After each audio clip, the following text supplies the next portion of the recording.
फिल्मों से हमारी यूथ काफी इंस्पायर होती है। तभी तो कहा जाता है cinema is mirror of our society, क्योंकि हम फिल्मों में जैसा देखते हैं खुद को वैसा ही बनाने की कोशिश करते हैं। इनफैक्ट कुछ एक्टर और एक्ट्रेस से हम इतना ज्यादा इन्फ्लुएंस हो जाते हैं कि ये भूल ही जाते हैं कि फिल्म में दिखने वाला इंसान वास्तव में फिल्मों की तरह नहीं बल्कि बिल्कुल अलग है। हमारी आज की कहानी भी कुछ ऐसी ही है, जिसमें एक इंसान एक फिल्मी सितारे से इतना ज्यादा एडिक्टेड हो जाता है कि उसकी रियल लाइफ में होने वाली हर चीज को मॉनिटर करने लगता है। न केवल मॉनिटर करता है बल्कि उसमें इंटरफियर भी करता है और उसकी यही हरकत उसकी जान की दुश्मन बन जाती है। जबकि उसकी गलती केवल इतनी थी कि उसने सोशल मीडिया पर कमेंट करने की गुस्ताखी की थी। मगर क्या आपने कभी सोचा है कि क्या एक सुपरस्टार केवल एक कमेंट के लिए किसी की जान ले सकता है? क्या? जी हाँ, आपने सही सुना। आज जहां लगभग हर डेमोक्रेटिक देश में फ्रीडम ऑफ स्पीच मिली हुई है, वहीं भारत जो दुनिया का सबसे बड़ा लोकतंत्र है, जहां एक ऐसा वाकया देखने को मिला जिसे सुनकर किसी के भी रोंगटे खड़े हो जाएं। आखिर क्या है यह पूरी कहानी और क्यों हम किसी सुपरस्टार का जिक्र कर रहे हैं? पूरी कहानी बताएंगे, मगर उसके लिए आपको हमारी वीडियो को एंड तक देखना होगा। चलिए शुरू करते हैं। ये कहानी है साउथ के एक सुपरस्टार की, जिनका नाम है चैलेंजिंग स्टार दर्शन। उनकी फिल्में सुपर डुपर हिट जाती हैं, जिसकी वजह से उनके चाहने वालों की संख्या भी लाखों में नहीं बल्कि करोड़ों में है। भारत ही नहीं, बहुत सारे देशों में उनकी फिल्मों को देखा और पसंद किया जाता है। दर्शन सुपरस्टार कभी अपनी विवादित मैरिड लाइफ तो कभी अपने बयानों की वजह से हमेशा ही सुर्खियों में बने रहते हैं। ये आज एक बार फिर सुर्खियों में है, मगर इनकी सुर्खियों में आने की वजह ना तो उनकी फिल्में हैं और ना ही मैरिड लाइफ, बल्कि वजह कुछ ऐसी है जिसे सुनकर आपके पैरों तले से जमीन खिसक जाएगी, क्योंकि बात ही कुछ ऐसी है। असल में जिस इंसान को फिल्मों में हीरो की तरह रिप्रेजेंट किया जाता है, जो बुराई का खात्मा करके अच्छाई का परचम लहराता है, मगर रियल लाइफ में इस सुपरस्टार ने एक ऐसा कारनामा कर डाला है जिसके बारे में सुनकर किसी का भी दिल दहल जाए। दर्शन ने आखिर ऐसा क्या किया है, ये सब बताएंगे, मगर उसके लिए आपको थोड़ा सा पीछे जाना पड़ेगा। ये बात है 9 जून 2024 की, जब एक डिलीवरी बॉय अपने डेली रूटीन के पार्सल डिलीवर करने के लिए घर से निकला था। यह कर्नाटक के बेंगलुरु के इलाके की घटना है।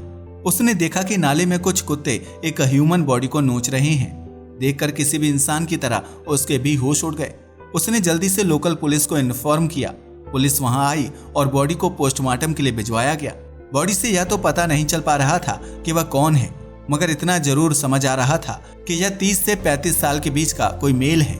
कोई नहीं जानता था कि यह नेचुरल डेथ है या फिर इसके पीछे डार्क रियलिटी छिपी हुई है। पोस्टमार्टम कराया गया, मगर इसकी पहचान नहीं हो सकी, क्योंकि ना तो इसके पास में इससे रिलेटेड कोई ऐसी चीज थी जिससे इसकी पहचान हो सके और ना ही किसी ने इसकी रिपोर्ट दर्ज कराई थी। मगर फिर इसके बारे में जानकारी जुटाने की शुरुआत हुई।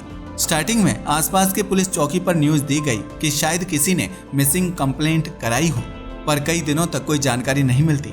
लेकिन फिर चित्रदुर्ग से एक रिपोर्ट सामने आती है, जिससे पता चलता है कि रेणुका स्वामी नाम का एक इंसान, जिसकी उम्र 35 साल थी, वह 8 जून को लापता हो गया था।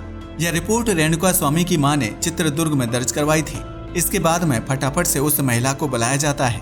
जब बॉडी की पहचान कराई गई तो उनका रो रो कर बुरा हाल हो गया, क्योंकि एक मां ने पहचान लिया था कि यह उन्हीं का बेटा है। अब पुलिस ने अपने हाथ पैर मारने शुरू कर दिए, क्योंकि उन्हें जल्द से जल्द पता लगाना था कि आखिर यह डेथ हुई तो हुई कैसे। ऐसा इसलिए क्योंकि पोस्टमार्टम के बाद में यह तो कन्फर्म हो चुका था कि यह नेचुरल डेथ नहीं बल्कि सोची समझी साजिश है। मगर यह साजिश की किसने, इसका पता लगाना अभी बाकी था।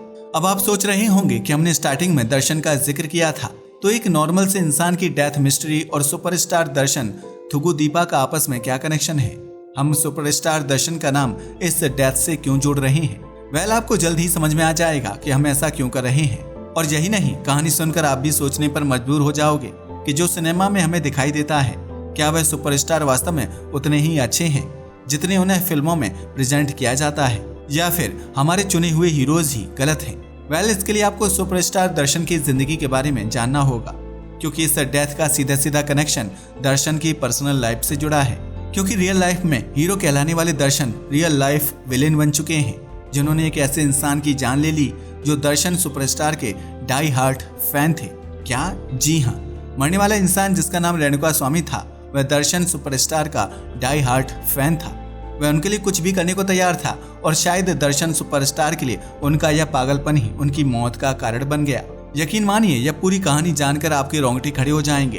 तो चलो बढ़ते हैं रियल लाइफ के विलेन की लाइफ की तरफ। सबसे पहले बात करते हैं रेणुका स्वामी की। रेणुका स्वामी मिडिल क्लास फैमिली से बिलोंग करता था, जो फार्मेसी की शॉप पर काम किया करता था।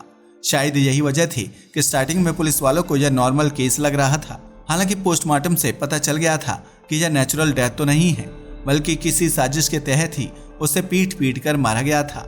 यही वजह थी कि पुलिस वाले अपराधी की तलाश में जुट गए, मगर पुलिस किसी अपराधी को ढूंढ पाती उससे पहले ही अगली सुबह 3 लोग पुलिस स्टेशन आते हैं और अपना जुर्म कबूल कर लेते हैं। तीनों का कहना था कि हमने रेणुका स्वामी को जान से मारा है, क्योंकि उसके पास हमारे पैसे थे और वह नहीं दे रहा था, जिसकी वजह से गुस्से में हमने उसकी जान ले ली। जब 10 जून 2024 को अचानक से यह लोग पुलिस स्टेशन में अपना गुनाह कबूल करने आए तो पुलिस को यकीन नहीं हुआ, क्योंकि अपराधी का खुद पुलिस के सामने आकर अपना अपराध स्वीकार करना कोई नॉर्मल बात नहीं थी।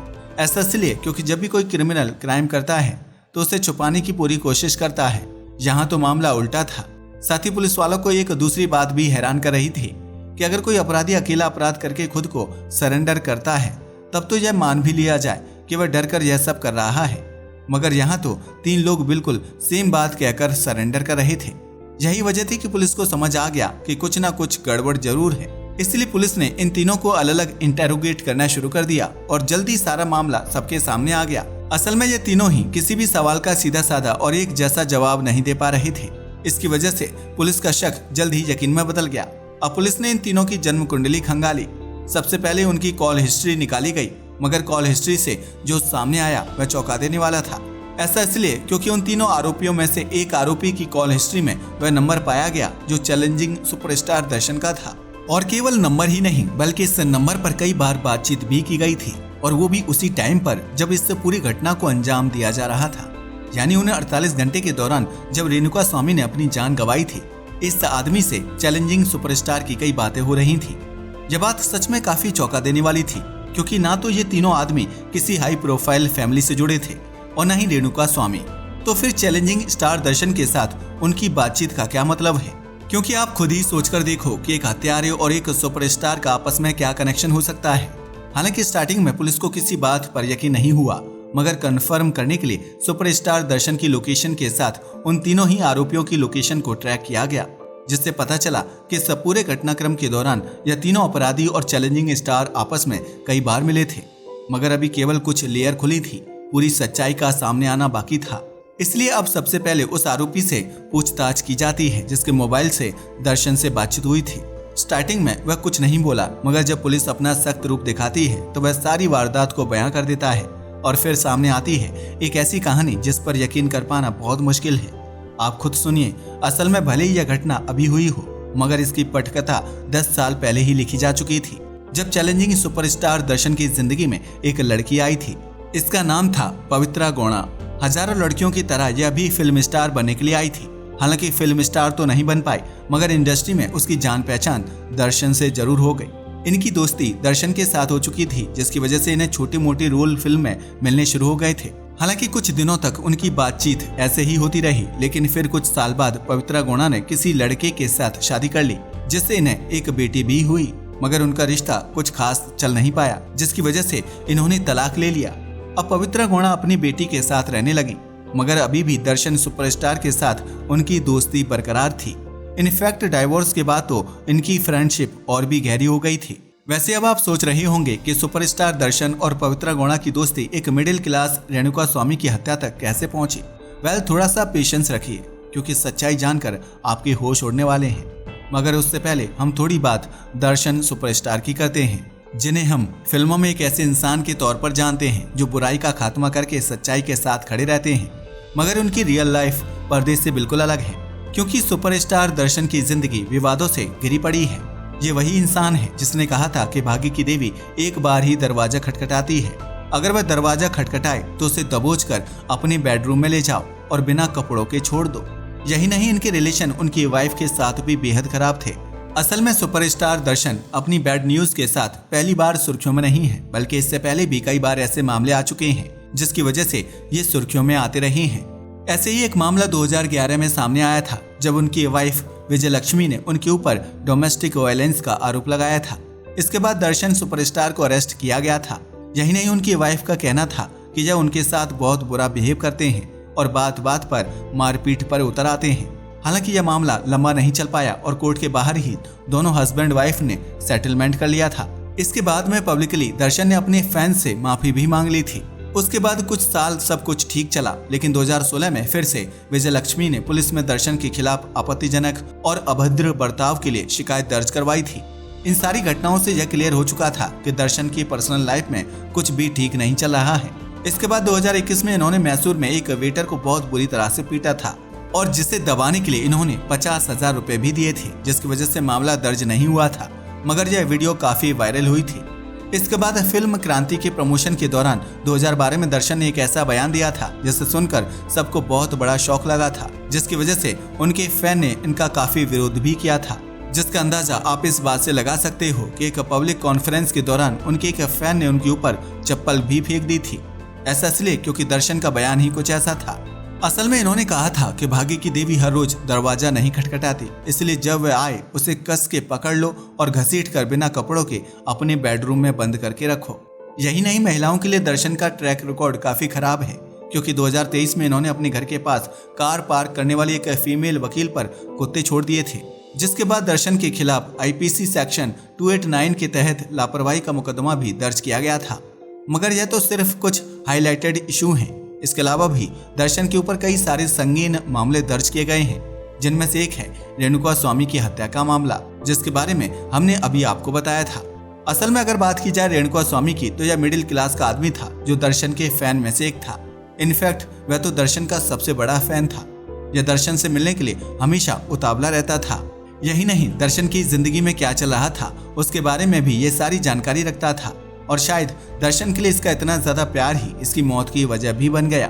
असल में रेणुका स्वामी चाहता था कि दर्शन अपनी वाइफ विजयलक्ष्मी के साथ एक हैप्पी लाइफ जिए और 10 साल पहले उनकी जिंदगी में आई पवित्रा गौड़ा से ज्यादा मेल मिलाप ना रखें।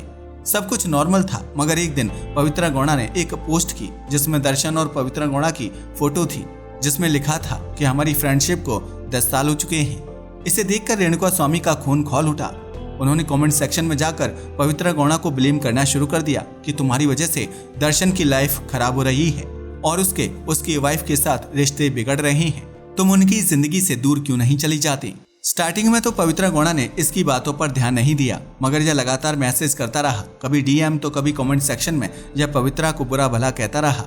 इसके बाद में पवित्रा गौड़ा को बहुत गुस्सा आ गया और उसने ये सारी बातें जाकर दर्शन को बता दी, या फिर यूं कहें कि पवित्रा गौड़ा ने दर्शन को इतना उकसाया कि दर्शन ने रेणुका की जान ही ले ली। असल में इसको अंजाम देने के लिए सबसे पहले दर्शन ने रेणुका स्वामी का पूरा बायोडाटा निकलवाया, तो उससे पता चला कि वह दर्शन का बहुत बड़ा फैन है। इसलिए रेणुका को ट्रैप में फंसाने के लिए उसने रेणुका को कहलवाया कि सुपरस्टार दर्शन उससे मिलना चाहते हैं। यह सुनकर रेणुका खुशी से फूला नहीं समा रहा था, इसलिए वह फटाफट से उस जगह पर पहुंच जाता है जहाँ उसे मिलने के लिए बुलाया गया था। इसके बाद उसके सामने आते हैं दर्शन, जिसे देखकर रेणुका बेहद खुश हुआ, मगर उसे नहीं पता था कि वो अपने सबसे बड़े स्टार को नहीं बल्कि अपनी मौत को सामने देख रहा है।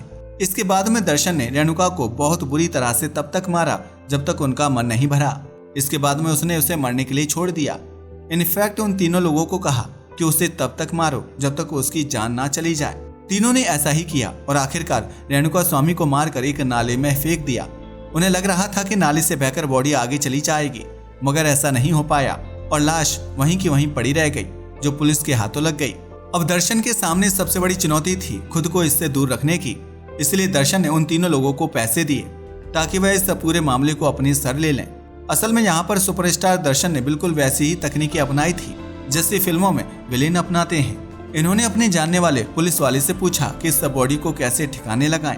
तब पुलिस वालों ने कहा था कि इसे नाले में फेंक दो, ये खुद ही ठिकाने लग जाएगा, मगर ऐसा नहीं हो पाया। हालांकि इसके बाद एक और बड़ा खुलासा हुआ कि जिस डॉक्टर ने रेणुका स्वामी की पोस्टमार्टम रिपोर्ट को तैयार किया था, उन्हें दर्शन की तरफ से 1 करोड़ का ऑफर मिला था ताकि वह रिपोर्ट में एक नॉर्मल डेथ डिक्लेयर कर दे। इसी के साथ वह 3 लड़के जो थाने में खुद जुर्म कबूल कर रहे थे, उन्हें 30 लाख रुपए का लालच दिया गया था ताकि वह खुद को सरेंडर करके सारे अपराध को अपने सर ले लें। साथ ही उन्होंने अपना पूरा जोर लगाया था कि वे खुद को बचा लें, जिसका अंदाजा आप इस बात से लगा सकते हो कि दर्शन खुद को बचाने के लिए गृह मंत्रालय तक पहुंच गए थे, मगर तब तक बहुत देर हो चुकी थी और बेंगलुरु पुलिस ने बहुत तेजी से इन्वेस्टिगेशन करते हुए इस केस को सॉल्व कर लिया था, जिसके बाद में पवित्रा गौड़ा के साथ साथ दर्शन सुपरस्टार को हिरासत में ले लिया गया। इसके साथ जितने भी लोग इस कांड में जुड़े हुए थे उन सभी को पकड़ लिया गया था। हालांकि इस पूरे केस में सबसे बड़ी अपराधी पवित्रा गौड़ा को ठहराया गया, क्योंकि माना जाता है कि उन्होंने ही दर्शन को हत्या के लिए उकसाया था। मगर यहाँ हम कहना चाहेंगे कि दर्शन कोई 2 साल का बच्चा नहीं है जो किसी के भी उकसावे में आकर किसी की जान ले ले। यह एक सोची समझी साजिश थी जिसने एक मासूम इंसान की जिंदगी छीन ली। वैसे यहाँ पर रेणुका स्वामी को भी मासूम नहीं कहा जा सकता, क्योंकि किसी से इन्फ्लुएंस होना और किसी का फैन होना अलग चीज होती है, मगर उसकी पर्सनल लाइफ में घुसकर अपना ओपिनियन देना अलग बात है। यहाँ रेणुका का दर्शन और पवित्रा की पर्सनल लाइफ में घुसकर उन्हें बातें सुनाने का कोई हक नहीं था, मगर फिर भी उसने ऐसा किया और फिर खामियाजा भी भुगतना पड़ा। वैसे हम यहाँ ना तो दर्शन को जस्टिफाई कर रहे हैं और न ही रेणुका को, मगर आपका इस बारे में क्या ख्याल है? अपनी राय को हमें कमेंट करके बताना ना भूलिएगा। साथ ही आपको हमारी वीडियो पसंद आई हो तो इसे लाइक और चैनल को सब्सक्राइब जरूर करें। जय हिंद दोस्तों।